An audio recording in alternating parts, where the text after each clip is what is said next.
to the Dominican Republic. Thank you for being supportive of this, and I'd like to ask you to bow your heads in prayer as we begin. Dear Lord, I'd like to thank you so much for this opportunity that we have to share about the mighty works that you did through us in the Dominican Republic. I ask that you help us recall to our minds the stories that you would have us to share and the memories, and I ask that you help people to be blessed and inspired. Thank you so much for hearing our prayers, and we just ask that you send your Holy Spirit into this sanctuary tonight. We ask all these things in Jesus' name. Amen.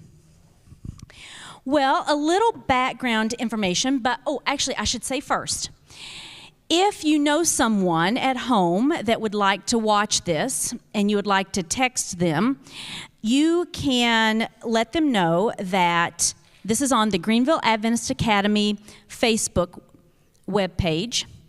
And also, if you will go onto YouTube and look up Greenville Adventist Academy, you'll find it there as well. So please feel free to share that with anyone that you think might enjoy hearing our presentation tonight. So a little background. Last year, we went on a mission trip to Bolivia. And so after we got back, I started looking around, and I went to Maranatha's website. Actually, I think I contacted Maranatha by email and said, this is what we have these dates at the end of January. Can you accommodate that for us? And indeed, they could. And so before we knew it, we had a mission trip to the Dominican Republic in the works. So a couple of questions for the kids. How many of you, this was the first time you had ever been on a mission trip? Raise your hand if this is the first time, really high. All right, so we had several of these kids that this was their very first mission trip ever. That's exciting. I'm always excited when I get to take a kid on an airplane for the first time, or to a foreign country, or on a mission trip for the very first time. How many of you, by a show of hands, have been on a mission trip before? How many of you have been on 3 mission trips with GAA? Costa Rica, Bolivia, Dominican. Those would be the 3. Yeah, okay. Higher math skills here at work. So yes, indeed. So some of these kids have had the privilege of going on multiple mission trips with our school. And I am so proud of our school being focused on mission work and being supportive of sending their students on these amazing experiences. So let's talk a little bit about the preparation that we did. Of course, if you go on a mission trip, you have to do what? Okay, Judah, what do we have to, Judah's going to tell us. Judah, what do we have to do? Like you? No, I mean you guys. How do you get to go on this trip? You have to do what? So we have to fundraise a bunch of money, and we have to send letters to like practically everyone we know. Some people probably get a bunch of letters, so sorry for that. But and then after we fundraise, we have to prepare whatever we're doing on the mission trip. The juniors and seniors, we did sermons, which we'll talk probably about later. And freshmen and sophomore did health talks, and also a Bible story for the kids at their nightly meetings. So there's some preparation ahead of time. Jenna, you've got the mic. Let's start with Jenna. So this year we had it a little bit easier because we did a lot of prep work in October. What were we doing in October that prepared us for this mission trip, Jenna? Yeah, so we did a revival series at the school in the evenings. And I know a lot of my friends, my classmates, we preached. So that was laying the groundwork for what we would be preaching in the Dominican Republic. Thank you. So, and we preached a 9-part sermon series, just like we did at the revival series at the school. And the theme was My Rescue Story, Jesus Saves. And we went through different parables of the Bible, and these parables showed the saving grace and mercy of Jesus Christ. And if you were at the revival series that we conducted at the school, it was the same series of sermons. So we had a lot of that prep done ahead of time. So that was exciting that we were ready and geared up to go. Now, it's kind of as a little side note, the health talks that we did, Judah made mention, I think, that we did some health talks while we were in the Dominican.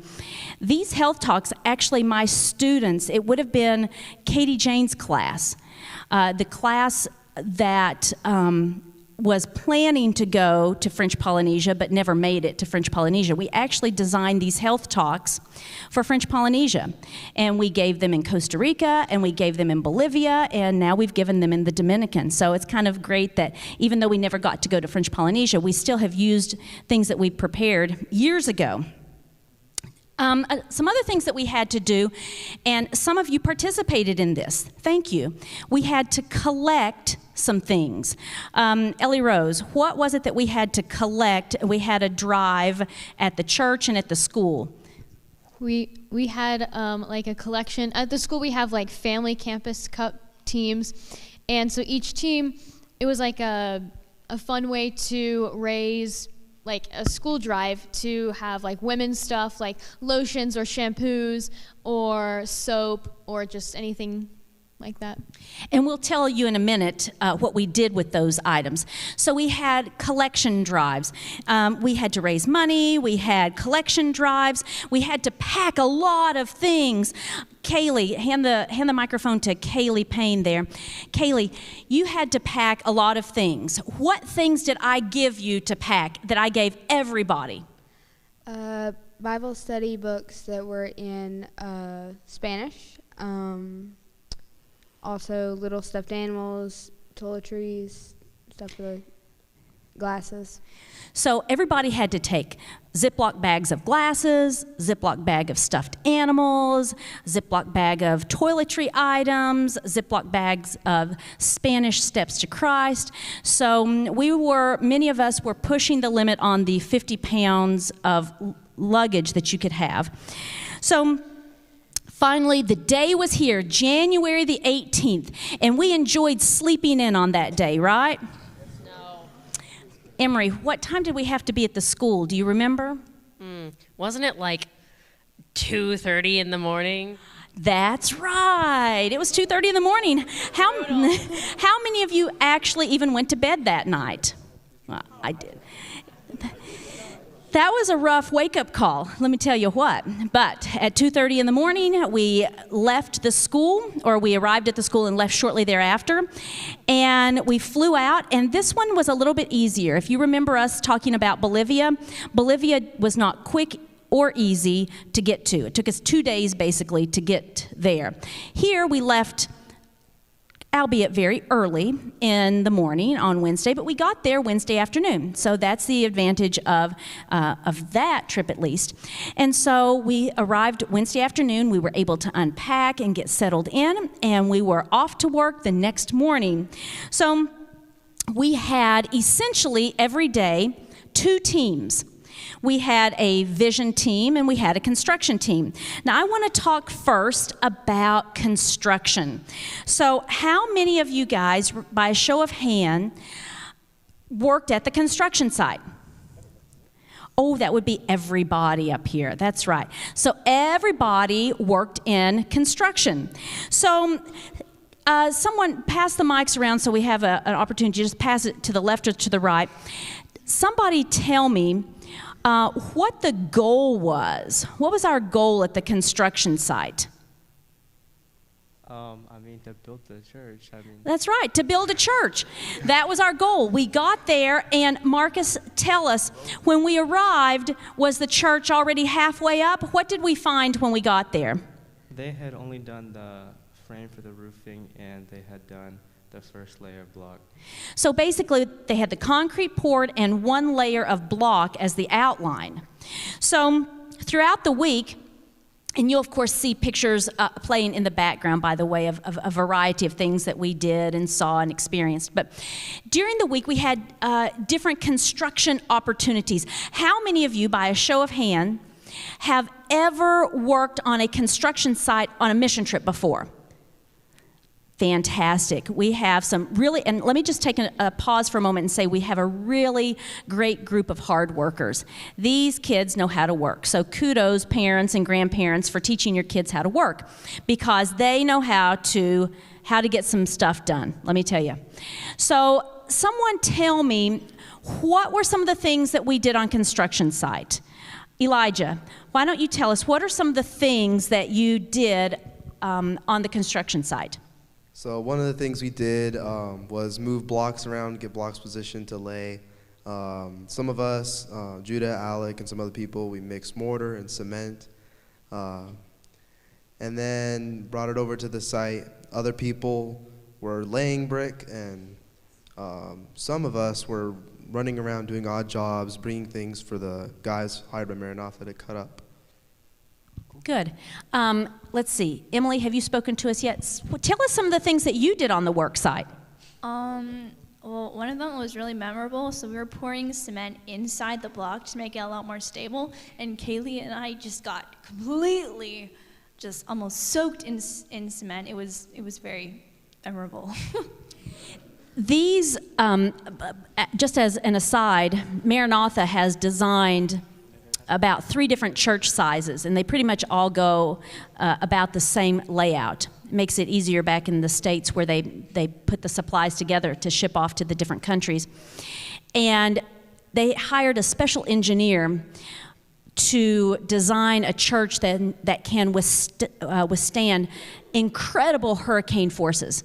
So should a hurricane come through the Dominican, this church should be able to stand the test of time and forces, because it is built with lots of rebar and lots of concrete within the blocks and all kinds of good stuff like that. All right, somebody else share a construction experience. Kaylee? So there was one day that was probably like about a week or a week and a half in, and it was just like a really draining day, and it was really hot outside, and Mr. Dave showed up with ice cream, and it was like the most motivating thing ever. Like Ellie Rose and I were laying block that day, and we finished like a whole layer on one side of the church because we were just like, ice cream, it was the most incredible surprise of all time. So we had some really fantastic bricklayers, block layers. And I have to give a shout out to Marcus. He was actually chosen by the construction leader, because Maranatha has a team leader there on site who's actually in charge. And Marcus was hand chosen to specifically work on an inside wall that would be shown. It was the wall behind the baptistry. Is that correct, Marcus? Yeah, baptistry and bathrooms. Yes. So he was handpicked for that. So his level of skill and speed were outstanding. So fantastic. Kudos to him. So did you guys learn anything about construction? Somebody tell me something that you learned. I learned a lot of things, actually. I learned that it was very hard to put mortar on bricks. Listen, you don't think that's going to be hard. You're like, oh, you just put a little on there. No. It's got to be a certain height. You got to put, it's like, oh, that's too much. No, that's not enough. No, that's too much. Come on. You got to take it off if it's wrong. And if you don't get enough on there, or you put too much, you got to take the whole thing off and try again.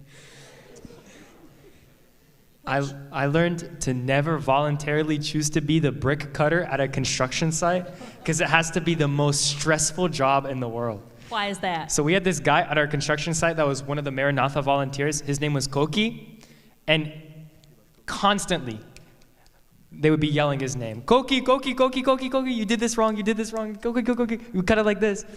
I felt so bad for that guy, because half the time you'd even hear him, because he was like sawing things with this like makeshift water saw. And it just sounds like the most horrible job ever, because he gets yelled at all the time.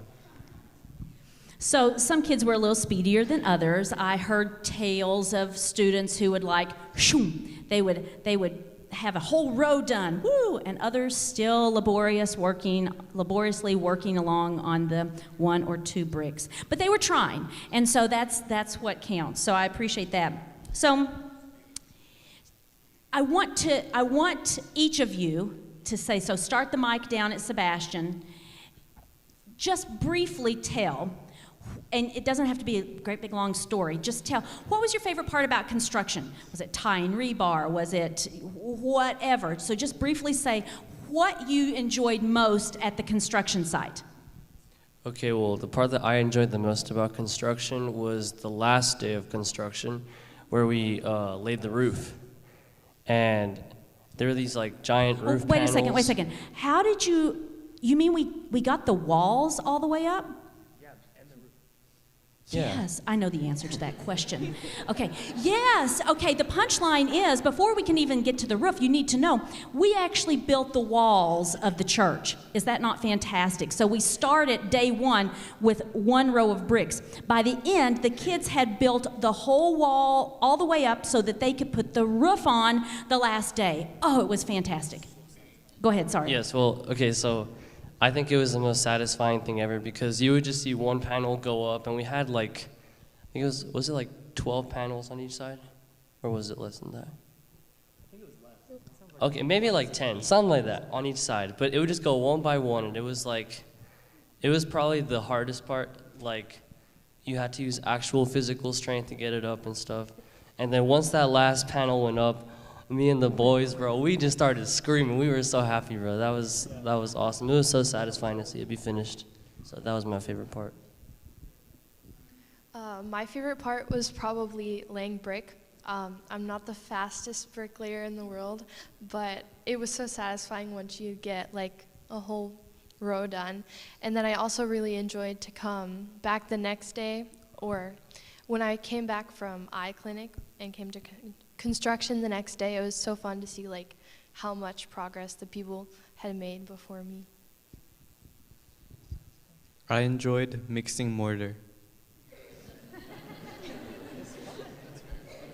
Kind of like what Riley said, I really liked the laying bricks. It was kind of annoying sometimes if you can never get the right amount of mortar on, but it was fun and it was easier than tying rebarb.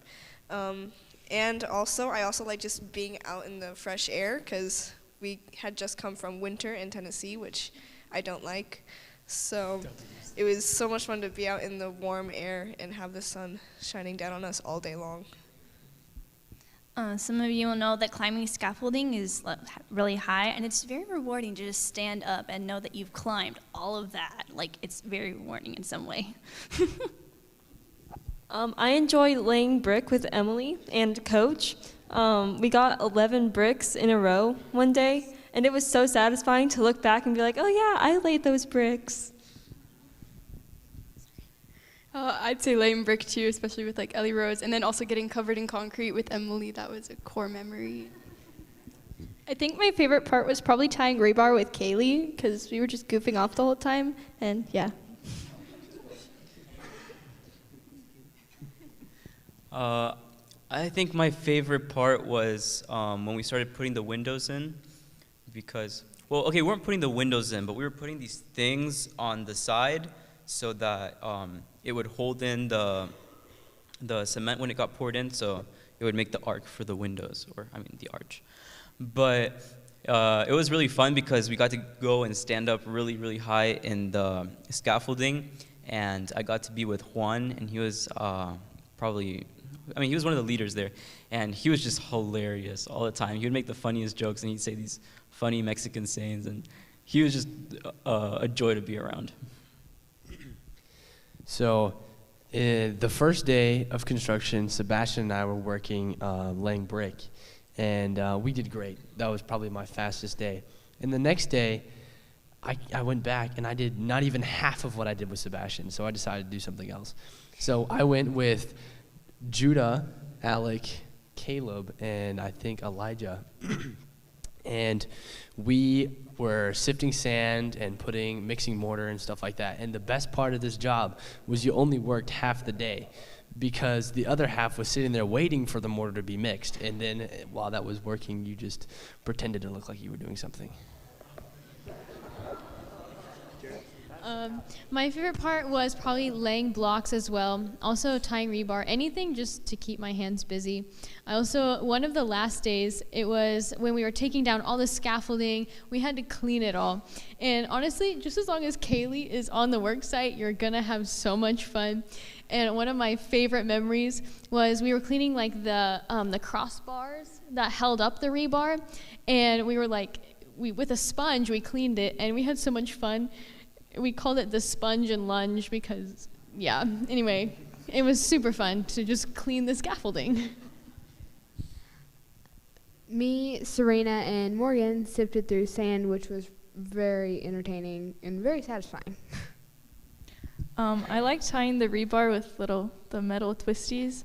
And also, even though I am not skilled at laying block, Lydia and I had a lot of fun at our attempt to build the church.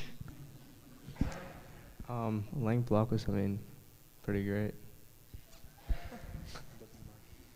Yeah, one thing I really enjoyed was, like Jared said, working with him and Marcus, Judah and Alec and Caleb. Working at concrete was really satisfying. And learning how to make the different things, learning the recipes, working with Kevin and Garby, 2 guys from Maranatha. That was really nice. So my favorite part of construction, like every single time we do construction, and I have the obligation to make concrete or mortar with Alec, it's the funnest thing ever. I don't know. Me and him have like a concrete connection or something. We just work super well together. And the guys there were really, really cool. We had a guy called Gerbe, we had a guy called Kevin, and they were like really hard workers. But the funny thing is they barely spoke English and they barely spoke Spanish because they were from Haiti. So it was kind of hard to communicate them because they would say something in French. I'd be like, I have no idea what you mean. So it was super fun though. It's really hard to pick a favorite thing, but I really enjoyed pouring the concrete and laying blocks with Emmy Grace because we just had quite the team going on. For me, it was probably the roof, like on the last day, because coach was always just like, go, go, go, get more roof, and everyone was just like, just rushing and yelling, and but at the end, it was just so satisfying when we put the last roof on, and it was great. And how was it that coach did that? Roof. Well, the first Juan and Saul, they would be like, lamina, lamina, and then coach would just translate. Just it was kind of stressful. I would also say that my favorite part was probably making the concrete with Judah and all the other guys because there was a lot to do. You had to sift sand, get rock, make sure that it was the right consistencies and all that stuff, make sure you remember the recipes, and it was just really fun to get that done. And I really liked wheeling it over to the guys and helping them out, pouring them what mortar they needed or what cement they needed, putting it where it needed to go. So it was just definitely a joy to help out and do. The funnest thing for me was watching the wall go from one brick layer all the way up to I don't know how many, but it got really tall. My favorite part, and Santi will probably have some mild PTSD from this, was I was part of the cement brigade. Because yes, I got dive bombed by empty cement buckets from on high, thanks to Emily and Kenny, but I got to throw them at Santi. And it was really fun. Mine was the one singular day that I made concrete with Ellie Rose. You wouldn't think you'd bond so much over concrete, but we've got so many people up here who are like, oh yeah, concrete. If you ever having a struggle with bonding with people, just go make concrete with them. Because what ended up happening was, I can't speak today, was they would make us go get buckets of sand and rocks and water. And it was funny because I'm not as strong as Ellie Rose is? No, bro, don't shake your head like that. You're super strong. You're so strong, dude. And what it would be is I would fill it up, and I was just dog shoveling the sand into the things. And she would be like, all right, you fill it up, and I'll run it over there. And so I'd fill it up, and she'd run it all the way over there. That was really fun. So a shout out to the chaperones who led the construction team. Our leaders of the construction team were Coach Tom and Les and Dave, and then the ladies were Marta and Ann and Candy and Jennifer. Who did I leave out? Did I leave out anybody on the construction side? So we had some really good motivators, some really good people who were taking care of your kids with protecting them from sunburns and keeping them hydrated and making sure that they don't take too much break time. So we really appreciated those chaperones very much. Now we're going to switch gears a little bit, and we're going to talk about vision next. So how many of you were able to participate in Vision Clinic? Oh, everybody! See, this is really cool because because we have two teams, we were able to cycle through, and everybody's able to go on vision, everybody's able to work in construction. So the adults in charge there, of course, my husband Brad is the optometrist, and then he had two translators, Norjan and Philip, and then Kevin and Kazia go, and then Marta and Ann also went, but I'll explain that in a minute, what they did on site. So at Vision Clinic, somebody share with me the flow. Actually, Ellie Rose, I'm going to let you share the flow of how Vision Clinic went. So can you tell us what happens at Vision Clinic? So first, usually we have what's called the history, where all of the patients who are coming to the clinic, they start off, so a scribe will take down, what are you having trouble with? Like, well, my eyes are itchy, or I can't see, or I can't read. So we get like a base knowledge of why they're here, besides that it's just a free clinic. And then after that, they go to, well, usually it's to the autorefractor, which is what Mr. Kevin usually does, but this time we actually went to the visual acuity lanes, which is the most iconic vision thing you will ever see. It's the chart of numbers where you say, can you read this? And so they'll read it and you take their score. And then they went to Mr. Kevin, who took like a baseline reading with a little tiny machine that we had. And then after that, they waited in line until they saw Dad, and he would give them a little eye exam. And then after that, they would go to optical, and where they would get their prescriptions filled. And then, yeah, that was sort of the flow. And then, well, okay, so thank you. That's what I needed you to tell. And so where were kids involved with this? Well, not with the histories. We usually had someone there, a local person who could speak English and Spanish and write in English, and they would do the history, a translator. But then at visual acuity, we usually had 4 kids. We ran 2 lanes of visual acuity. 2 of the kids would be pointers, and 2 of the kids would be taking, writing down what they scored. So the kids helped in that. One kid, usually Kayla, would help her dad with with the autorefractor, writing out the results. Then the other kids would work with Kazia in the optical in dispensing glasses. So we took with us 700 steps to Christ in Spanish. How did do you remember, Kaylee, you've got the mic. Do you remember, how did we use those steps to Christ? We just gave them to them near the beginning. Or was it at the end? It was with, I think Dr. Brad was the one who gave them the steps to Christ. And it was a real natural flow, because when you put these glasses on, you need to see if you can read. So he hands them the book, and it's Steps to Christ in Spanish, and so he tests their reading ability, or their visual ability rather, with that, and so they're given a Steps to Christ. Do you know we passed out all 700 of our Steps to Christ, and I had to go to Maranatha, and they said, we will give you some more. So in total, I don't know if you kids remember, does anyone remember the magic number of the amount of people that we saw? Jenna thinks she knows. Do you remember our number, Jenna? It was like 970. 970 patients that we saw. In fact, we saw so many patients. They had told us initially, they said, well, you might see 40 a day. Well, we saw a whole bunch more than that, so much so that we were going to do 8 days of vision clinic, but we actually were starting to run out of supplies, and we had to cap our patients at 120 because of supplies.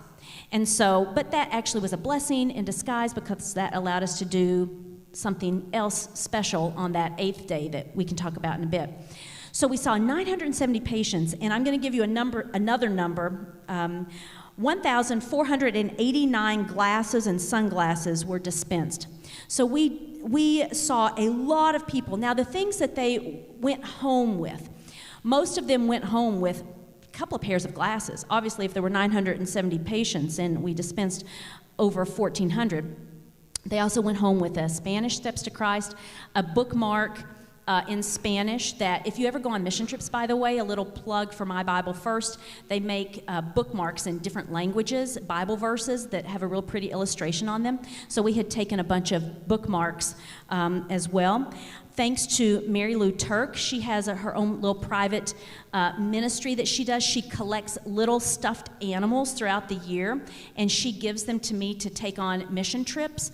And so we're able I know Kaylee Cushing, this is Kaylee's favorite thing. Kaylee, tell us what we do. We get to give them to the kids there, and that's just always like my favorite part, because like this year especially, like Ellie Rose and I went the first day, and we just found these 2 little boys and gave them their things, and they were like climbing on a wall thing, and they just came back down and they're like, thank you, like not in English, but yeah, it's always such a blessing because they just like light up. And then like some of the kids we saw later at the meetings, like other nights, and they would still like have their stuffed animals with them, and they would just be so happy. And they also left with a personal care item, so soap or shampoo or whatever it might be. So what were some of your favorite parts? I think it's safe to say, first off, the kids really enjoy Vision Clinic. It's a really fun opportunity for them to interact with the people more. Construction is really fun as well, but Vision Clinic is a totally different thing because they get to interact with people of the country. And so that's a really fun experience for them.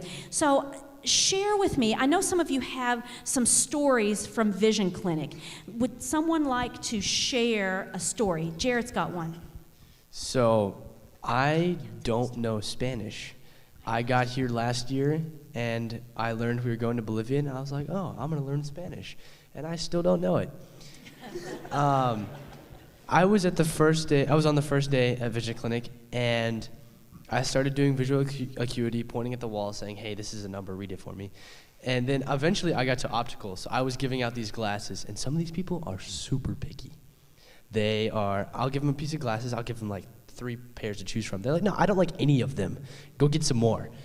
And I'll have to go back and get some more, and then they'll pull out their phones and look at it in the mirror and like, no, I don't like this either. Go get some more.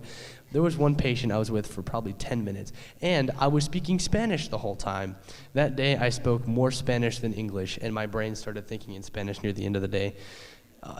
I got a headache. Like, construction might be physically tiring, but I would say that vision is way more tiring mentally, and you could possibly go insane if you did it for long enough. And on that cheery note, I think the point is well made, though, that Vision Clinic isn't necessarily, it is a break from manual labor, but the kids are always surprised that they come back from Vision Clinic exhausted, because it is mentally exhausting. We are able to see so many patients because we have 2 amazing translators. As I made mention already, Norjan and Mr. Mitchell went as our translators. And so that was fantastic. Also, one day, we had a student translator. Elias helped out in Vision Clinic. Elias, what was your experience with that? So like Jarrett said, it's very, well, it's fun, but it can be tough and slightly stressful, especially because I would be, let's see, well, I started doing the visual acuity thing and like pointing at numbers and stuff. But then they're like, hey, could you help over here with translating and stuff like that? And I was like, sure. And so it started out with fine translating, and then eventually it started getting more and more. And as the day progressed, like everybody was asking me questions. I would have like 5 people asking me questions about like 5 different people, and I'd have to be like translating, okay, this for this, oh, this for this, this for this, this for this.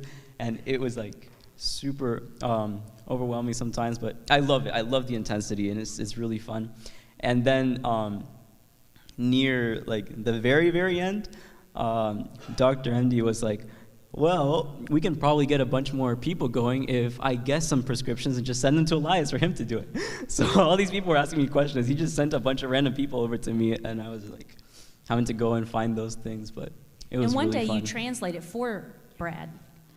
Oh yeah, and then the last day I was translating for him, and that was also really fun, and I also really liked doing that because it was more low-key, and I got to see the reaction on the people's faces as they tried on different things, and because some people came in there pretty blind, and then he would give them like one, and they would be like, no, or something, and then he'd give another one, they'd be like, oh, yes, I can see.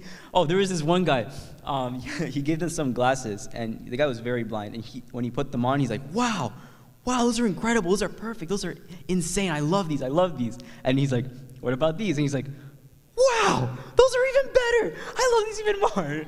It just made me so happy. It was really cool. So we had each day, we would take at least one of these kids who could speak Spanish. Raise your hand if you worked in optical with Miss Kazia translating. I know Sebastian, Caleb, Elias, and Santi worked as translators. So incredibly valuable. I can't tell you how much we needed those kids and how much it meant to have kids like Caleb being able to translate for us and being able to help out.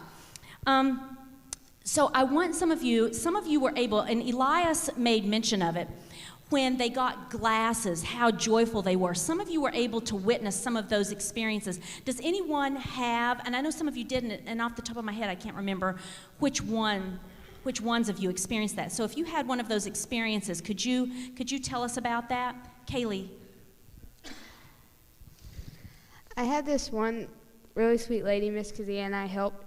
We got her a pair of glasses, and the ones that we had for her, they didn't seem to work the first time. So we just thought they were just something, the design she didn't like or something. So we switched them out for a different style, and they still didn't work. So she looked at her old glasses, and we found her, figured out what she needed, we got them for her, and gave them to her to try. And when she started reading, she started crying, and she just gave us a really big hug and calling us all family, and she was just really sweet. So it's really, really moving when the kids get to see, and adults too, when we get to see a life changed. And that's what happens in Vision Clinic. We are able to give people's careers back.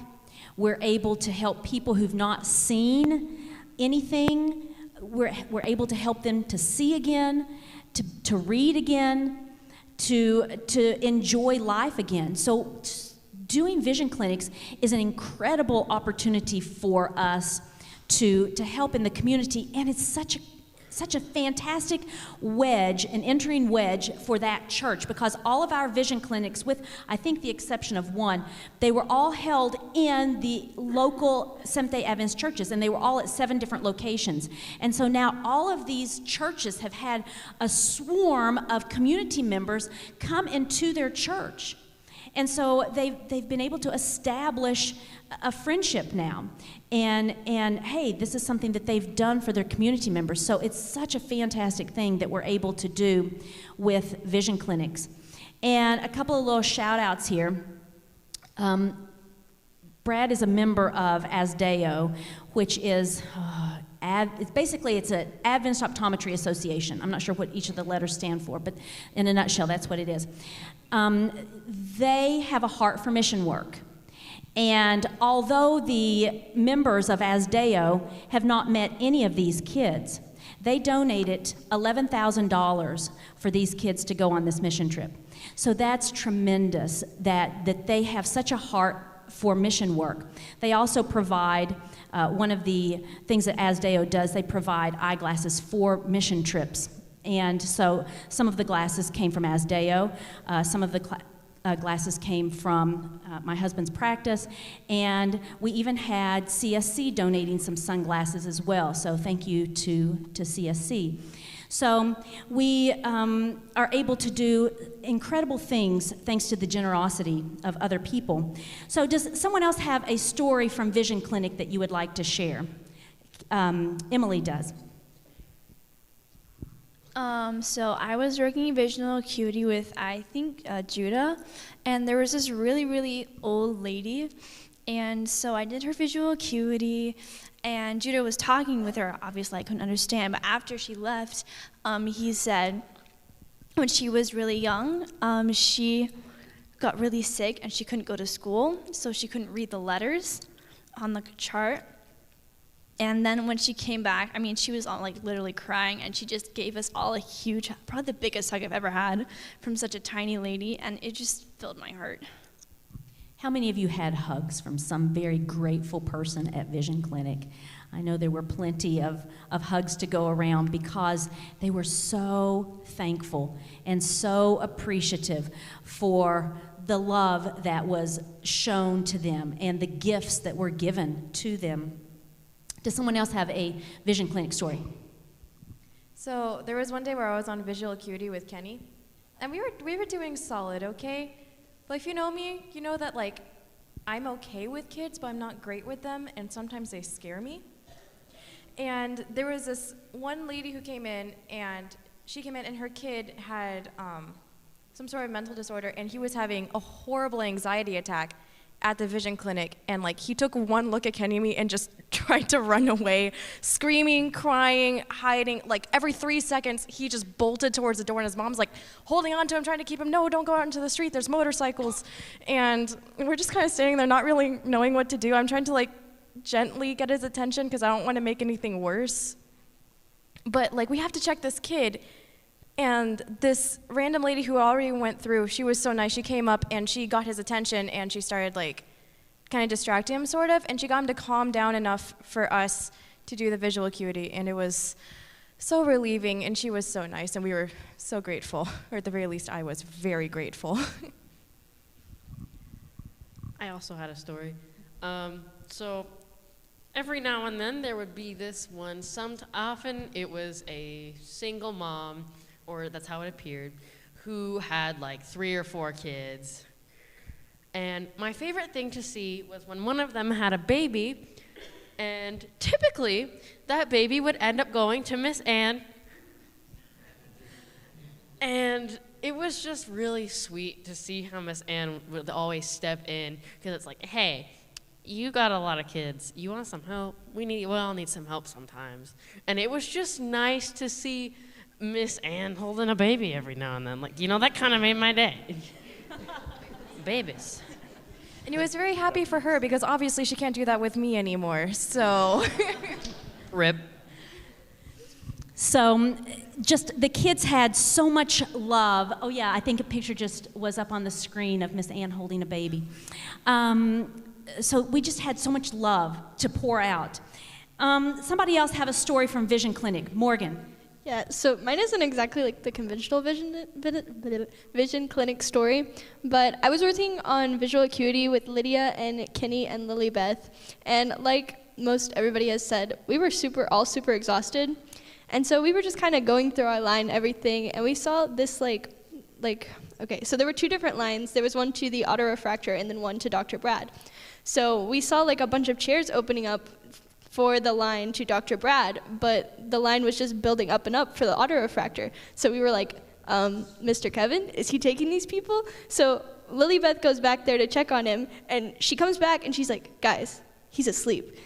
And so us 4 go back there, Busted. And we kind of just like, it's a little odd because we kind of just all kind of went back there and stared at him for a second because we didn't want to wake him up.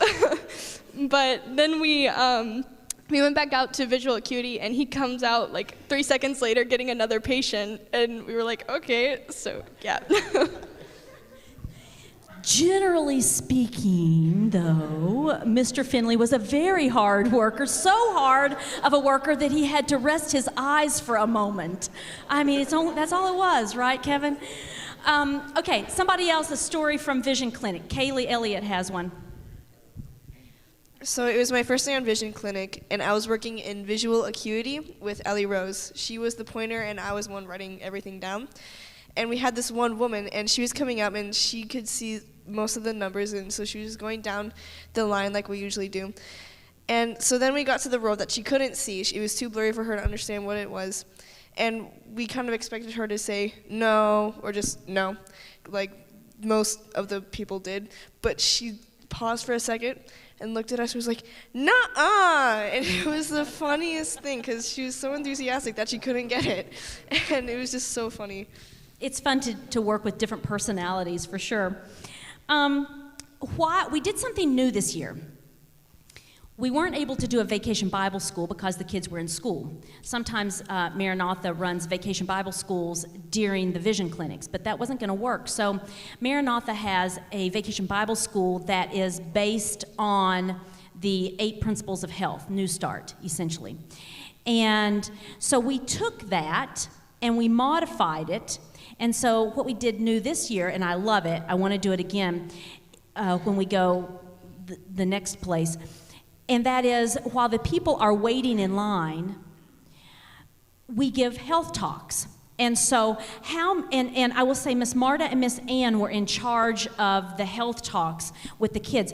Now, not every kid got to do this. If you participated in the health talks that were at the Vision Clinics, raise your hand. Okay, so a lot of the kids did, but not all of them. So each day we would send 2 kids to work on a health talk. And it looked different every day. Some days they only did it a couple of times. Other days the kids just rotated again and again and again and again. It all depended on where the waiting room was in the setup. Now, interestingly, those of you that went with us, we got there around 9 o'clock-ish. Were there people waiting when we arrived? Oh, yes. The answer is yes. In fact, most of the time, the churches would give out numbers to 100, and we would guarantee that we would see 100 people. Those numbers were usually already given out by the time we arrived. Some of these people had been waiting since 6 o'clock in the morning to be seen, and some of them were there the entire day waiting to be seen. So this was something that was really needed and something that was desired by the community. So, but back to the health talks. So, somebody share with us an experience from the health talk. First Kaylee and then Emery. So Health Talk Day was like my favorite day of all time. Mrs. MD talked about how most of the health talks, or most of the time we went to Vision Clinic, we did it at churches, but the one day we didn't go to a church was the day that I was on Health Talk team and we went to a school, and for me who loves kids, it was incredible. We got there and there were just kids everywhere, because I mean it's a school and it was a huge school, and Emily and I were doing health talks, and she said most days look different for everybody. Some people would do it a lot more. We went through our health talk twice. And then the whole rest of the day, so we were done by about a little bit before lunch. All the time after lunch, we just got to hang out with kids and just use our translator and talk to them and sing songs with them and just play weird hand games with them, clapping games or handshakes with them. Yeah, and it was just incredible. That was my favorite day. Somebody else. Oh, Emery, yes. Don't forget about me, please. Okay, mine's kind of a long story, but I'll try and keep it short. So basically, this is our story, me and Lily Beth. So we were there on the very first day we were at Health Talk, right? Very first day we got there. And while we were there, we were doing health talks, doing our own thing. And this little girl comes up to me and she gives me this little piece of folded paper. And on the inside of the paper is a quite realistic drawing of me. And I see her walk back over to this older girl, and I'm like, okay, that must be her sister or something, and she must be the one who drew it, so I got to go talk to her now. But I was like, we're doing health talks right now, and I don't this is a new person. I don't know about that one. But anyways, they ended up leaving, and Lilybeth and I told Lilybeth about it. We were kind of sad. We were like, she left. I really wanted to talk to her and thank her for it. And later that day, she came back, and at the same time, Lilybeth and I were like, she's back. She's back. And so we ended up getting to talk to her. But this time she was there with a guy, and we were like, huh. And we ended up, we didn't know who he was, because he wasn't with her the first time. But eventually she ended up coming over to us, and we got our translator over there. We were like, bro, we can't speak Spanish, I'm sorry. And he was like, translating for her, and what she had ended up saying was, I don't know a lot of English, but I still really want to talk to you guys. And so we ended up having a really great conversation. The girl's name was Dimari, and the guy's name, I don't actually know his name, but the name we called him was Gato. His name was Ronnie? Yeah. I didn't know that. Anyways, we called him Gato. Gato? Yes, which means cat in Spanish. And they were just really wonderful people, and it was just such a blessing to meet these people and how excited they were to talk to us. And we were super excited because there was another day where I was there for Vision, and they were there again. Which, actually, I'm glad you said that, because that reminded me, I wanted to say, we were in the Dominican Republic, a district called the Caleta district. And all of these churches, even though we went to, we were building Caleta number, they have really original names for their churches, Caleta 1, Caleta 2, Caleta 3, and we were building Caleta 9. So this one pastor had 9 churches, and you would think, oh my, he's spread out all over the countryside. Actually, all of the churches were within, I would say, 30 minutes of each other. So they're all really close, but we're talking about a city that's just really crowded, really, really crowded. You've seen some of the pictures. There's a lot of poverty, so much poverty. People living in, metal shacks. I remember one little girl that was attracted to Ellie Rose, and she would come and sit on Ellie Rose's lap every night at VBS, this little girl, and she was always cute and well-dressed, and I thought, oh, well, she must be a wealthier kid in the community. Then one day I see her go into her house, and basically it's a little metal shack. So there's such poverty in this area.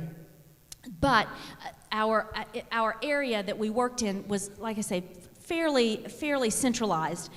So the flow of our day, we got up, we had worship at 7 o'clock every morning, we ate breakfast at 7:30, we were on the bus and leaving by 8:30, worked until about 4 o'clock, came back, got cleaned up, ate supper, turned around and went to the evening meetings that began at 7:45 and lasted until around 9-ish, got back to the hotel by 9:30 or 10, had a worship, went to bed and started all over again. So there was very little downtime during the normal work day.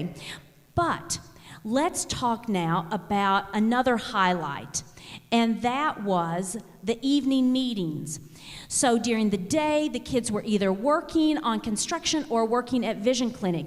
But in the evening, all of us went to the site that we were going to have meetings. Now, they had told me in the preparation, you never know until you actually get there what it's going to really look like. And they're like, yeah, we've rented out a ball field. Well, I'm like, okay, well, that sounds okay. And we're going to rent a tent and rent chairs. So, I had envisioned like this really massive tent with lots of chairs in the middle of a ball field. Actually, Santi, tell us where our tent actually was. So it was like right next to the baseball field, and it was not that big. And the baseball field was empty night after night. No, there were like many games, and it was kind of loud sometimes.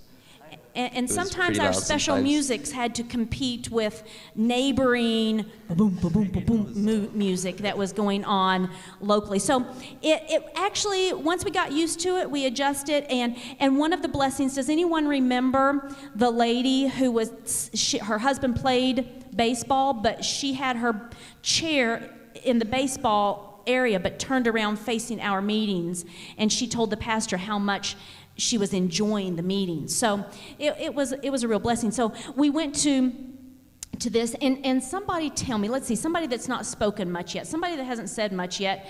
Riley, let's pass the microphone down to Riley and then to Serena. You two tag team and tell us what happened at these nightly meetings. We got there and what?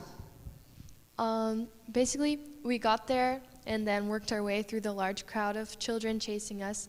And oh yes, let's pause there for a second. Riley, what happened? The doors of the two buses opened, and as soon as we even began to step out of the bus, there were children that we didn't even know running at us, trying to hug us, even though we were complete strangers. And they were like petting our skin, touching our hair, and yeah. Okay, so you can pass it to Serena. So after the throng of children, you've waded through the throng of children, then what? How does the evening progress from there, Serena? So you get through the kids, and then you still got one or two hanging on to you. And you try and go to a seat, and then for me at least, I had all these kids, and they were like, sit here, sit here, sit here. And I was like, okay. So we tried to find a seat where I could please everybody, and then we'd get. The first night, the kids were very rowdy and loud, and so we kept having to like shh.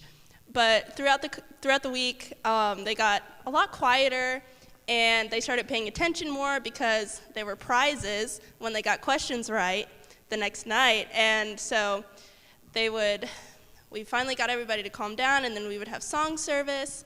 And one night I was sitting there, and I had a little girl in my lap, and she started.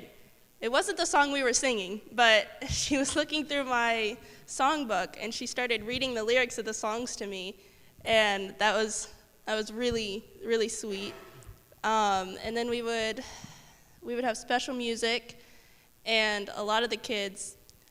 I remember one little guy had a crush on Lydia, and his friends were being loud, and he was like, guys, shh, shh, shh, so he could hear Lydia play.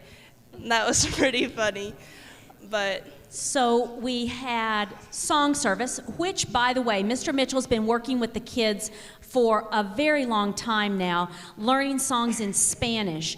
So Mr. Mitchell had prepared songbooks that were in Spanish that we passed out to the people. So we actually sang Spanish songs, which I thought was fantastic. So we had song service, then we had children's story. Raise your hand if you were one of the ones that told a children's story. Nice and high so everybody can see. So we told different Bible stories for children's story, thank you. Then we had health talks. Raise your hand if you gave a health talk at the nightly meetings. Very good, thank you. Then we had special music. Raise your hand if you participated in a special music, because we had different special musics. Raise your hand if you were one of the preachers. Okay, so we had, the entire program was student-led, and it was just fantastic. Already, it was kind of like the revival series that we led at the school. So does anyone have a special memory or an experience from that? I definitely want Elias to tell his story, and Judah, I know you have a special story too. So one of you can go. Wait, when I first got there, or the?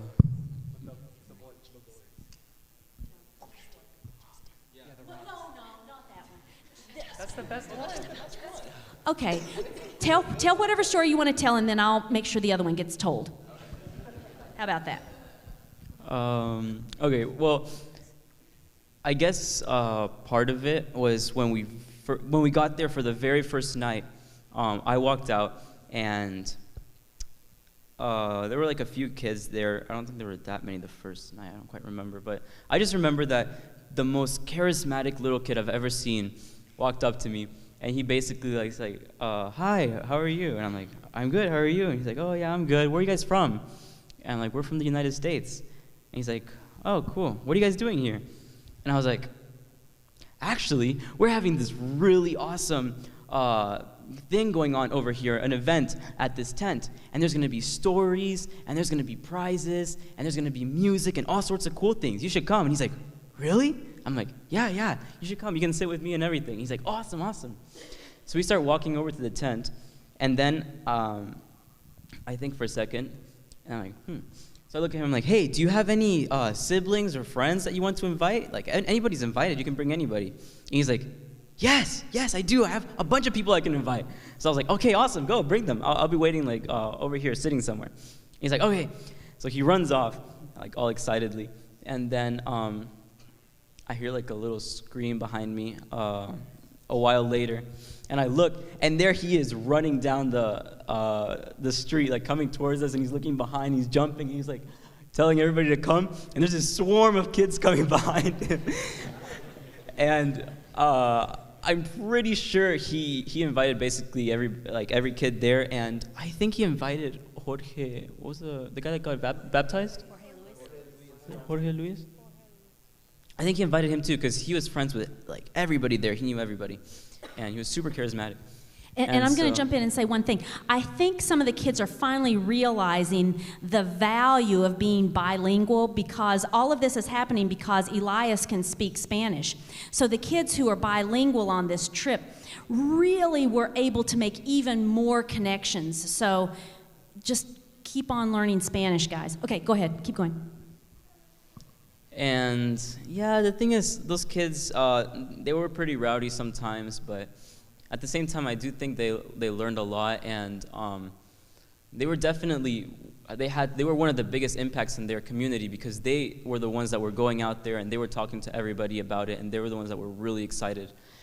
And so my next story is kind of interesting. So he had brought a bunch of kids, like I said, and there was this one kid who was, okay, so the kid that I met the first day, his name was Justin, and he had a brother, I'm pretty sure, and his name was Peter. And so Peter loved to hang out with me, and there was this other boy that was one of their friends, and his name was Julio, and he was a bit older, and he was a little tall, and he had like blonde hair. And, well, like highlights, but anyway. And so he also really liked to hang out with me. And so one night, I was sitting on a seat, right? And Morgan was to this side, and Peter was sitting next to me.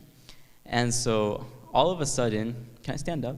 Yeah. All of a sudden, Julio comes over, and he wants to sit beside me. And so he goes over to Peter, and he's like, hey, I'm going to give you a handshake. And Peter's like, okay. So he pretends to give him a handshake. And then Julio grabs him, and he throws him off the seat. And Peter, like, falls on the ground. He sits beside me. He's like, I got to sit beside Elias, blah, blah, blah. And I was like, dude, you can't do that. That's so mean. Get out the seat. Let Peter sit back where he was. And he's like, no, I'm staying right here. I'm staying right here. And I got so mad at him, because why would he do that? That was so mean. And then poor Peter, who was on the ground, got really emotional. He stood up, and he, like, ran away crying. And so I felt terrible for him because of that. And I kept telling Julio, I'm like, no, man, you got to get up. You have to go ask him for forgiveness. Tell him you're sorry. Apologize. That was super mean. He's like, no, I'm staying here. And so just as that was happening, I don't remember who it was, but one of the students came to me, and they're like, oh, all the people who are going to be speaking are going to go take a picture. And they told me that in English, so Julio didn't understand. And so I took that as the opportunity to pretend that I was mad at him and just be like, you know what, I'm leaving since you're not, since you were so mean to Peter. And so I stand up and I start following her, and he kind of like sees me leaving, and so he stands up and he starts following me. And we go to where they were supposed to take the picture, but then I think one of the teachers said that not everybody was there, and so I was like, okay, that ended up not happening. And so then as I was turning around to go back to my seat, I see that Julio is walking, like he had already kind of left, and he was walking towards where Peter was. And Peter was sitting on like a cinder block, and he was crying. And so I saw him start heading over, and I'm like, oh, good, he's going to go apologize to him. I'm so glad. And so I started walking over to my seat, but then I look up again, and they're both like standing up, and they're like push each other, and the other kid pushes him back, and then next thing you know, they're like balling up their fists, and they start swinging at each other and punching each other, and I'm like, what in the world? So I start like heading over there, and as I'm walking over there, it gets more heated up, and Peter had a little brother, and that little brother, he was a firecracker. He was the tiniest one of them all, but he was puffing out his chest, and he wanted to beat up anybody that was in his way. And so Julio just gets super mad, and then he like picks up a piece of cinder block, and then Peter also picks up a piece of cinder block, and they like both raise at each other. I'm like, what? So I go and I grab both of them, and I'm like, what are you guys doing? Put it down, put it down. I'm like, no. I'm like, put it down, and finally they drop it, because thankfully they both liked me, respected me somewhat, and so they both let go of the bricks and whatever, and so I had Julio on one hand and Peter on the other hand, and his little tiny brother is there still wanting to beat up Julio, and his name was Ricardo, and so he's like, and I'm like, hey, Ricardo, go. He's like, I'm like, go, leave them alone, go. And he's like, and so he starts walking away, and I'm like, I bring them both, and I'm like, I need to talk to both of you right now, and so they're both kind of like, mad at each other, and so I brought them over to sit down, but there was, or they had to get name tags or something, I don't know, because somebody started to name all the kids. Yeah, so there were so many kids, they started handing stickers to all of them, so at least they would know the names. And so they got their name tags really quick, and then I took them over next to a tree, and there were some rocks there, and I sat them down. And I sit there, and I'm like, what are you guys doing? Why on earth would you do that? He's like, well, because he pushed me out, or he did this and that. I'm like, guys, stop. I'm like, listen. And I told them, I'm like, do you guys know why we came here from the United States? And they're like, no, why'd you come? And I'm like, we came here because we learned about God and his love in our school. And we've fallen in love with this love that he has for us, and it's very contagious. And so we wanted to be able to spread it to all the parts of the world. I'm like, really? I'm like, yes. I'm like, do you guys love God? Because a lot of them were actually Christian kids who did go to church and stuff like that. And they're like, yeah, we do. And I'm like, listen, God loves you so much, but the devil tries to get in your head sometimes. And you can do unthinkable things that you would never do if the devil wasn't there.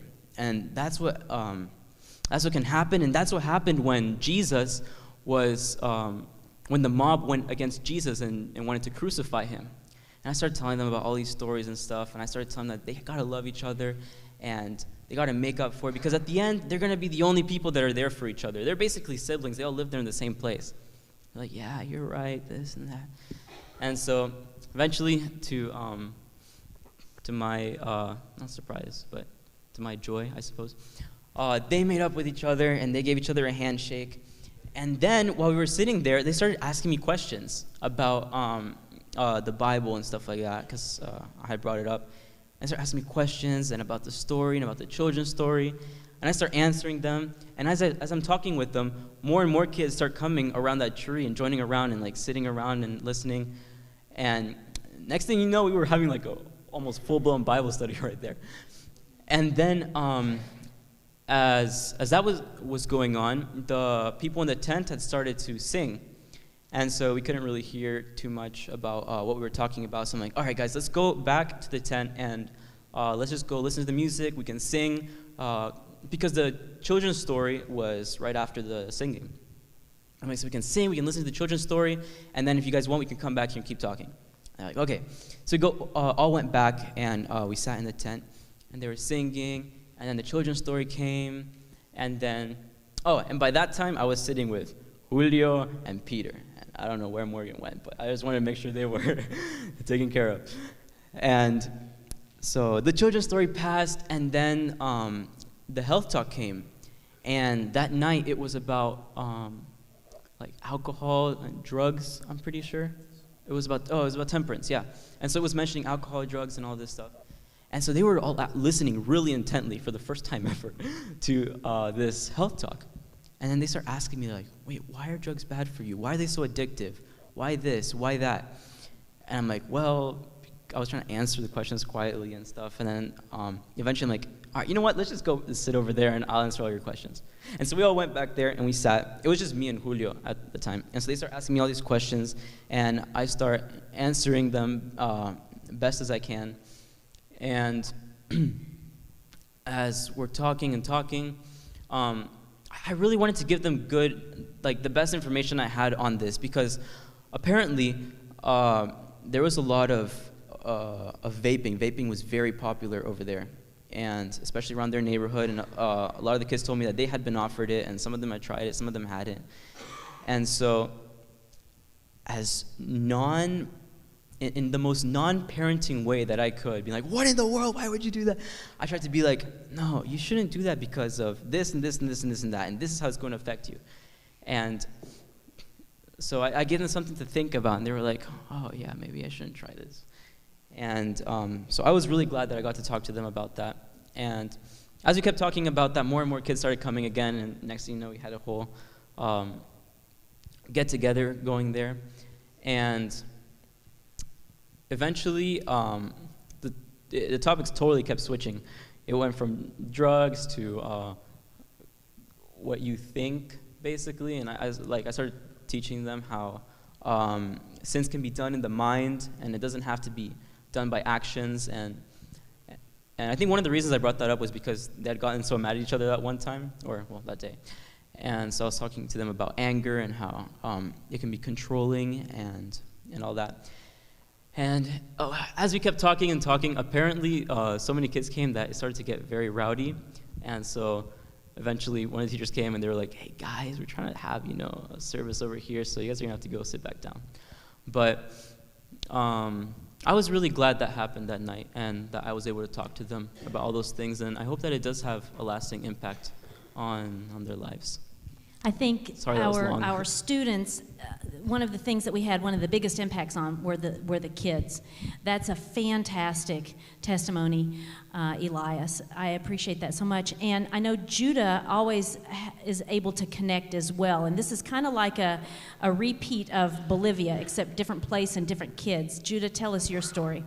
Yeah, so the first night we got to the meetings, like everybody said, there was a lot of kids there. And this one kid actually walked up to me specifically. I didn't know who this kid was, but he introduces himself as Angel Luis. And I was like, okay, cool. There's a bunch of kids here. This kid didn't really seem too special, but I went and sat down, and I look over, and guess who it is? It's Angel Luis. He's there talking to me, and he's telling me a little bit about where he came from and what he likes to do and everything, and we're just having small talk pretty much. So apparently, he doesn't actually go to church, and he has no connection to the church. He happens to live right by the place we were given the meetings. And so we're talking. He's like, oh, tomorrow I'm going to bring my friend because I really had a fun time. He probably had a really fun time, but he probably didn't learn anything that night because he wasn't listening at all. He was talking the whole time. He was like super crazy rowdy and everything, like messing with his friends, like playing games and everything on his phone. And so the next day he brought his friend Sebastian, who was like this, pretty much like straight off the street. Like this kid had like, he was like cursing a bunch too. And he was like this little kid too. It was kind of weird to see. But they were like talking and being rowdy. And I kept having to telling them, listen. You have to calm down. You have to listen. You have to be chill. You have to listen. And so that night they didn't listen. And the next night they didn't listen, but they began to listen a little bit more. And one thing they really liked is singing the songs. But like 3 or 4 days of the meetings passed, and by that time, they were really into it. I think because they wanted to win prizes at first, but they were starting to really just enjoy listening. So they were like, oh, we love this. And every night they would tell me their favorite things about the meetings and everything. And they said they would go home, and one of them won this little book. It was like a Bible stories book, pretty much. It was like the different stories in Spanish, not from the Bible itself, though. And they would just read those books, and every time they would call a Bible verse, he would actually open the book and try to find the Bible verse. I was trying to explain to him, it's not in there. You actually need a Bible. And they're like, well, we don't have Bibles, and we really, really, really wanted them. And they would tell me every single night, oh, we wish we had Bibles so we could look up the verses and we could read. And then eventually I was like, okay, I'm going to go ask the pastor of the church, can we have Bibles? And I went to go ask him, and he said, I don't know if he said he couldn't get them. That's what I thought he said. Or they didn't have them or something like that. I was like, okay, I don't know exactly what to do, but I guess I'll try to still keep getting you guys Bibles. And so eventually I went straight to Miss MD, and I asked Miss MD, is there any way we can get these 2 kids Bibles? They really want them, and they're starting to become really interested. Every single night they would tell all the themes so they could, they won some of the prizes, and they just were listening really, really well, singing all the songs. And she said, oh, maybe we could figure it out. Eventually she talked, I don't know, who did you talk to? The pastor again?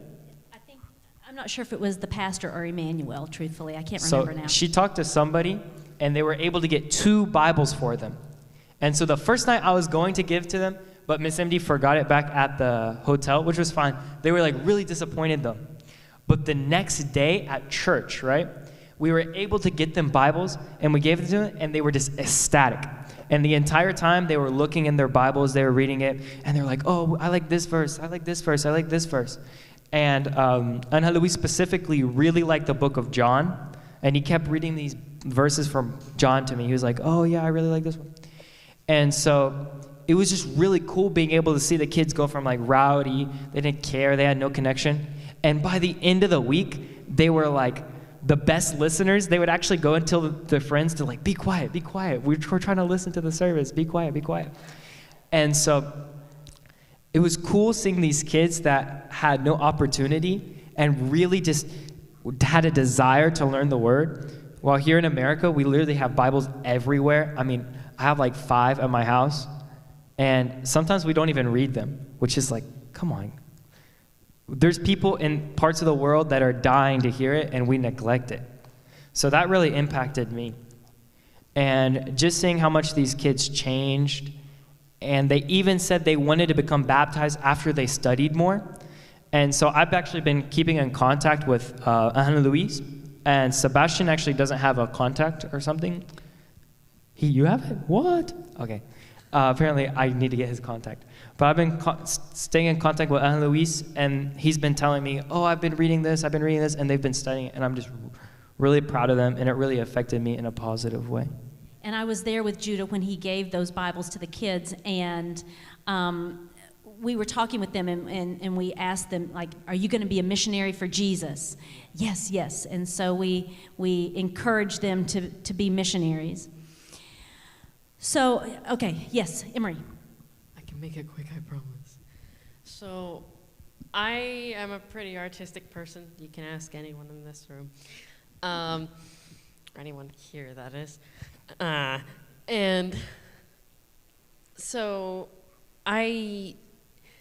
one night, I had this little teeny little sketchbook I would bring every night, and a pencil, and I would draw. And a lot of times there would be kids. I remember one night there was these 2 kids that were sitting behind me and Alec, and I heard them talking, and like out of the corner of my eye, I like was like slightly turned around, and they were like pointing at it, and I was like, yo, that's cool. And so I was kind of showing them a little bit. And another night there was this little girl who just came up, she plopped herself beside me, and she just started watching me draw, and I was like, all right. So eventually I started talking to her a little bit. I don't know a ton of Spanish, so it was actually quite interesting because I would, say like, hello, how are you? And, after that, sometimes she would just start saying a bunch of things in Spanish, and I was like, I'm so sorry, I don't understand you. But it was just nice to talk to her, and she ended up drawing a little bit for me, and I have that in my sketchbook, and I thought that was really cute. Like, she would draw a bunch of hearts, and I think she tried to draw me once. It was the most beautiful stick figure I've ever seen. So it was just really, really sweet to like see how my skill, which you wouldn't, for me, it's hard to think how my skill could be used in such a blessed way. And just, it was so cool to see how my random skill can like bring so many blessings. Thank you. Jarrett. So, if some of you guys know that it's hard for me to sit down for more than 5 minutes without jumping out of the seat. And so we would get there at the meeting like 45 minutes early. And I have to get my energy out because we were on the bus for 30 minutes, which is longer than 5 minutes. So I was very, I don't know, I just had a lot of energy. And the kids in the baseball field were playing baseball. And I looked and I was like, oh, okay, I'm going to go show these kids up. And I get there, and I got destroyed. I was the pitcher, and they were just hitting it every time, just way past my head. And then eventually I was up to bat, and I hit it, and then I got out on first base. And then we played wall ball, which for some of you that don't know, one kid has a golf ball, or a tennis ball, which we were playing baseball with, and they're just slinging it as hard as you can at you. And you have to dodge it. And if you don't dodge it, you get hit, and then they grab the ball and throw it at you again. And it was a little painful, but it was fun. And after we were done playing baseball, some of the kids that were half my size asked to race me around the bases. And they were half my size, so I was like, okay, all right, I'm going to beat you. And yet again, I got destroyed by 10-year-olds in racing. And the first time, I was trying to go his speed. And so I let him barely beat me. And then afterwards, he's like, yeah, I wasn't trying that hard, so let's do it again. But I wasn't trying hard either. And so I was like, oh, no, he's going to beat me. And so the second time, lo and behold, he destroyed me again. So that humbled me a little bit, playing baseball. But it was fun, so I was actually able to sit down and pay attention to the meetings afterwards. Did you have something, Riley? Let's hear. Well, the meetings were definitely one of my favorite parts of the trip. Hold it a little closer. Okay.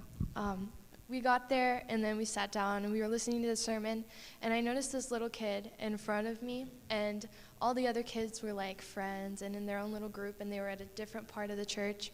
And there was this one little kid with his little brother, and I called him to sit next to me just to kind of make him feel less alone. And he became one of my buddies for the rest of the week, like definitely one of my favorite kids ever. And I was so proud of myself because I cannot learn a bit of Spanish for the life of me. Like, even in school, Mr. Mitchell hands me my Spanish test, and I'm like, are you sure I've seen this before? Because I don't know what you're talking about. So I actually held a good conversation with him, and I definitely think that God gave me the ability to be able to speak with him just a little bit, because I was able to ask him, I'm like, are you going to come here tomorrow? And did you have a good time? Did you listen? And he's like, yeah. And then he was just my buddy because he'd pop up at the construction site sometimes. And then on the last day, it was so sweet. It made me so sad to leave. And I normally I'm like, next year mission trip, we'll see more kids. But this was actually an emotional goodbye for me. And him and his brother, they're like, we'll never forget you, and you're such a good friend or whatever. And it was just really impactful to me because on a mission trip, I've never really connected with a kid like that. Thank you. Emily, I'm sorry. So I have a little bit of a miracle story. I'm not sure which church it was, like Coletta 1 or 2, but anyway, one of the churches had this teeny tiny 3-octave keyboard, electric keyboard, and what was funny about this certain electric keyboard is that 2 of the keys on it would play random notes at random times that were not the notes assigned to it. So you'd play a chord and it'd sound horrible, and every single time we would practice the morning before during worship, it just sounded like I was banging on it, which, I was, but it sounded the wrong notes. But every single time at the meetings, it was perfect. It never played a wrong, well, unless I played it wrong, but yeah, it never would miss a note on the wrong key. So I thought that and was we really heard cool. her practicing at the hotel, and inevitably it was awful. Yeah, it was pretty bad. And not because of Emily, but she hit a key and 2 keys would play, but always or sometimes 3. But always it was lovely at the meetings. Something that Riley said that I wanted to also note is I had several kids tell me that it was almost like they experienced the gift of tongues, meaning they were able to speak in Spanish at times that they really, under normal circumstances, wouldn't have that vocabulary. And Riley made mention of that. And so several kids mentioned that to me, like, I had this conversation in Spanish and I didn't even know I could do that. And so it was just really, really neat. Well, the hour's getting late and it's time for us to start wrapping up. But what I want us to do as a final parting thoughts, I want everybody to go around and I want you to tell us briefly, we don't have time for long stories, but briefly tell us how you saw God on this trip. Something spiritually impactful, or maybe a miracle that you saw, or how you saw God. It might be just in something small or something big, I don't know, but I want you to start, and I just want to go down the line and tell us how you saw God on this trip. Well, I definitely saw God in many ways, and I was impacted a lot of different times, but there's a couple things. I was definitely impacted by those kids that Judah talked about, because at the beginning of the week, like he said, they were crazy. But at the end of the week, they were flipping through their Bibles, and one of them was reading me verses that he found that he liked. And it was just amazing to see the transformation that they had. And another thing that really impacted me is at our meetings, I can't remember if it was morning or night meetings, but we would all talk about how we saw God in Vision Clinic or at construction, and just hearing Dr. Brad's stories every single day about how he had these glasses that he doesn't even bring ever, and he had them and they were fit for somebody that was there. I was just like, wow, God really does work miracles, because some of these people had been able to see and then went blind for whatever reason, and then they got to see again, and it's like, I can't even imagine not being able to see. And some people had never been able to see clearly, at least, and then they finally got to see clearly, and it's just like, I really saw God through that. Well, I saw God, I think there was one moment, it was a Saturday afternoon. We went on a walk to the beach, and I kind of just went off a little bit on my own, and Miss Emily let us get in the water up to our knees that day, and I walked off on my own, and I went to this angle where I could not see anyone else around me. It was just ocean, and I just kind of like sat there and just prayed and talked with God, and it was awesome. I could just see his handiwork, like the ocean that he made, and it was so beautiful. And I was having communion with God, and it was a beautiful experience. I was personally impacted by the ocean as well, but specifically snorkeling. Like, I am in love with everything that has to do with the ocean, and it just makes me so happy. And snorkeling is definitely top of my bucket list, and I got to do it. And I spent a lot of time snorkeling, and I had my little camera, and I was just so happy with all the things that I got. And I got to find all the sea urchins, and I saw a stingray and lots of pretty fish. And I was just thinking to myself how we think that the earth is great, but then there's a whole nother world beneath us, and there's so much more to see under the ocean, and it just made me so happy. During construction, there was a lady who gave us a snack, and I saw Jesus through her. I saw God through his timing with the piano key, and there was one night when I got a bloody nose right before we started, and I was supposed to play trumpet that night. And I had probably about 10 minutes, and my bloody noses usually last a long time, and they happen at random moments, so I never know when it's going to come and when it's going to stop. But it stopped about 30 seconds before I had to go up and play. And so it was really good to see that God's timing is perfect. I saw Jesus in the leader of Juan and the construction. He was so patient with us, so patient with us. If he saw a brick that was laid wrong, he would like talk to us like very quietly and just say, you know, this brick is wrong, please redo it. And like he was just so patient with us. And we did a lot of wrong things. Well, at least I did. So. Well, I saw God on the beach. I went kind of by myself, and I like the little shells, and they're like all twisted. They're like corkscrew shells, and I try to find one on every beach that I go to. And I saw my friends like finding these really big ones, and I was like, I want one of those. So I was looking, and I couldn't find any. So finally, I was like, I felt really bad for praying this prayer. But I said, God, please help me to find one of these shells. And sure enough, soon enough, I found like tons. So just an answer to prayer. I know it's already been said a lot, but I really did see God in like the hearts and in the faces of every single person, especially the kids that we met every night. And I also saw God in Miss Noorjan the night I was preaching, because it was like preaching was just like this constant prayer in my head of just being like, God, please help this to go smooth. Give her the words, give me the words, and just like let it all run smoothly. And I just like, it was like I could totally see God, like his hand working that night. And every night, honestly, every night, it was just amazing. I also saw God in the ocean and snorkeling and stuff, but kind of in a different way, because I'm actually terrified of the ocean and the water in general, but I didn't have any feeling of like anxiety or panic or anything while we were snorkeling, and I think that was definitely a God-given thing so that I could enjoy his nature. The ocean seems to be trending, because I also have to say this snorkeling was a big thing for me, because I remember that I was swimming down there, and that's something I've always wanted to do. And so it was just incredible for me.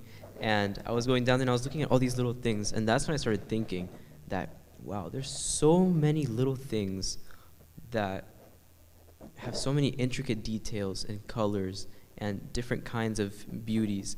And then I started thinking, if there's like just this many on the coast, imagine how many there are in all those other parts of the sea. And there's always new things that scientists, we found this, and we found this, and they're like extraordinary, beautiful things. And I'm like, how do people think that there's not a creator if there's so many incredible things out there? And like, they're not even if they weren't for us to see, they're still there. Like, they've still just been created, and they've been made perfect and good and incredible. And it just shows that there has to be a God out there. And that's what really got to me when I was looking at all those things under the water. So I saw God in one little kid at the revival series, or the evangelistic meetings. And I noticed that he didn't really talk to many other kids, and he was probably 6 or 7. And almost every night he would sit next to me, and he was also one of the only kids that didn't talk during the meetings. He would sit there and listen every single night, even the first night.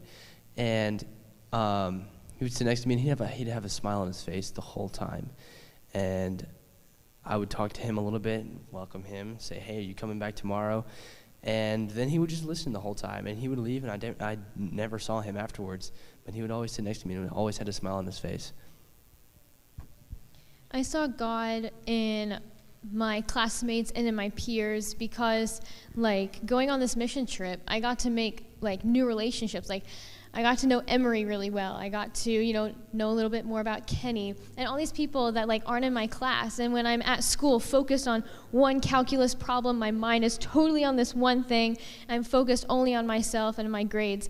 But going on this trip, I totally I had an open mind, and just in all my classmates, I got to see like this hard work, like we're working together as one body to build this church, not only to build like a physical church, but we're there also to build the church family. And just all the new relationships that I made, I really saw the love of Jesus in all of my classmates. So a lot of you know I have a terrible fear of speaking up front. And Mr. Mitchell actually helped me with this. I was not the most excited about giving the health talk, but he prayed with me beforehand, really helped me with it. I was still nervous, but when I got up there, I was totally fine, and I did not say this, but I might have lost my fear of public speaking. I didn't say that. So I saw God in the vision clinic specifically one day. I was working in optical that day, and I was looking through all of the glasses before the day started, and I found this pair of glasses, and they had like yellow frames, or yellow lenses.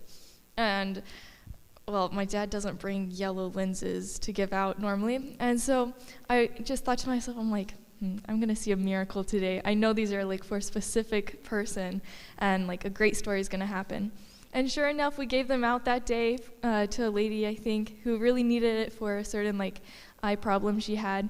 And it was just so cool because God always provides and like inspires my dad and his staff on like which prescriptions and even if it's a yellow lens glasses to give out. We were there to minister to the people there, but they also, I guess, ministered to us. It was nice to be able to see God in them also. So during the nightly meetings, I noticed probably on the second night, there was this young man, his name was Jorge Luis. He ended up getting baptized at the end, and it was neat just kind of watching him throughout and seeing how he was paying close attention. He's looking at the little packets of Spanish hymns that we had, and how God was working in his heart. He was seemed to be so open to the Holy Spirit, and just walked in and started listening, and now he's being accepted and probably nurtured there in the church in Dominican, and just made me think of our evangelistic meetings in America, and how sometimes the response is totally different, and God was working his heart, and at the right time he was there and he was willing to listen and come to know him better. So I saw like 3 things I've been sitting about it. So. First was the kids, seeing those 2 kids specifically that were able to change so much in such a short amount of time through the power of Christ.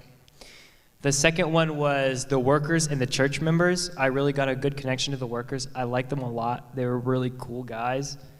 And the church members were just awesome. They were always there like helping if they could or bringing us food or something.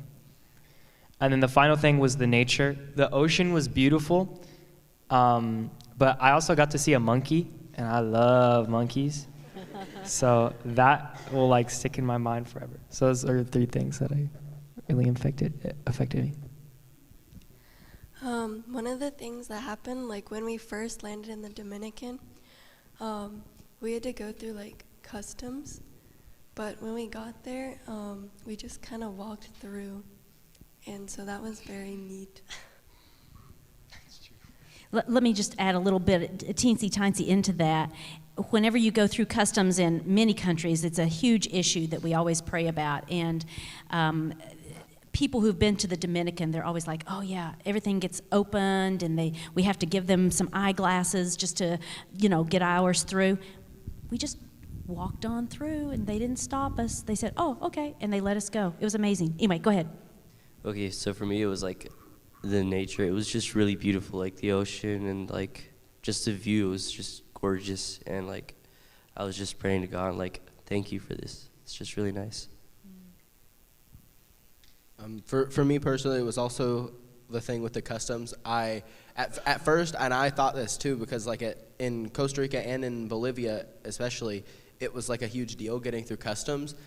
And I kind of thought that their security and everything was like a joke, and at first I was just like, well, why? That's really weird. And then when we actually got through, and I heard from the pastor, what was it, Emmanuel? I heard from him that customs here or in the Dominican Republic was supposed to be like really hard to get through, and I'm like, huh, that's interesting. So I don't know, I just thought that was a really cool God thing. For me, it was probably the workers and getting to know them. That was really nice. I saw God in every single person I worked with over the mission trip. I saw God even through being sick on a boat. So on one of our excursions, a lot of us got pretty sick on the boat. And my memory of that day is pretty fuzzy, or at least that morning, because I ended up passing out and I was pretty sick. But it was so nice, because it was just so nice to afterwards hear about all the people that were helping me. And just like getting off the boat, I literally do not remember doing that. But according to a bunch of people, they were like, yeah, they were helping you get off the boat. You were like, I don't even know. Some of them were like, are they alive? But like, it was just so nice, because even when we got to the beach, Coach was like, I was like, I'm cold, and he was like, blanket. I was like, I'm hungry, food, I'm thirsty, water, throw it in your face, hydrate. And it was just so nice that people were trying to help me, even if they were asking questions that I could not answer. So do you understand why we take kids on mission trips? Do you understand the value, the impact that it has on these kids spiritually? I get so excited every year when I have the opportunity to take these kids on mission trips, and I want to personally thank you guys for lifting us up in your prayers and for many of you supporting us financially. I want to thank several people. I want to thank, I've already done a shout out to Asdeo for helping us sponsoring kids as well as eyeglasses. I want to thank my husband, who is my sounding board, my helper, my getter of supplies, the leader of the Vision Clinic. These trips would fall flat without all of the help that he provides me, so I really appreciate that. All of the chaperones, I would like all of my chaperones to please stand up. Your kids would not have the experience that they have without these faithful people who loved your kids, who called them their own while they were on this trip. They took care of them, they loved on them, they gave them the mom hugs. They let them use their phones to call you. And these people paid for this trip themselves. Their trip was not fundraised for. They spent a lot of money to go on not a vacation, but a trip where they got to get sunburned and sweat through multiple clothes each day, going on a trip that to some might be like, why are you doing that? But these chaperones that just stood up, they understand that it's well worth the money. They understand the value of this trip, and they loved being with your kids. And so just a huge shout out. I saw God so many times in so many ways in each of these chaperones. So thank you so much, chaperones, for all of your help. I'd like to thank Dr. John Shaw, who is not with us here today.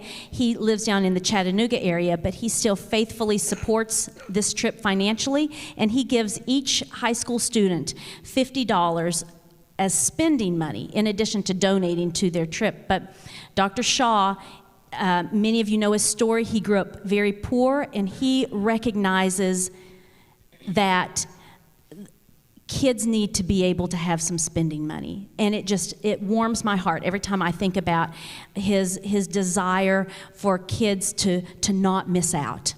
And so a huge thank you to him. The faithful financial supporters, the faithful prayer warriors, a faithful principal who encourages me and says yes when I say, hey, how about this? To a school board who has faith and trust that this will be an incredible blessing to these kids. So I would also like to thank Maranatha. If you've never gone on a mission trip, I would highly encourage you to go to the Maranatha website.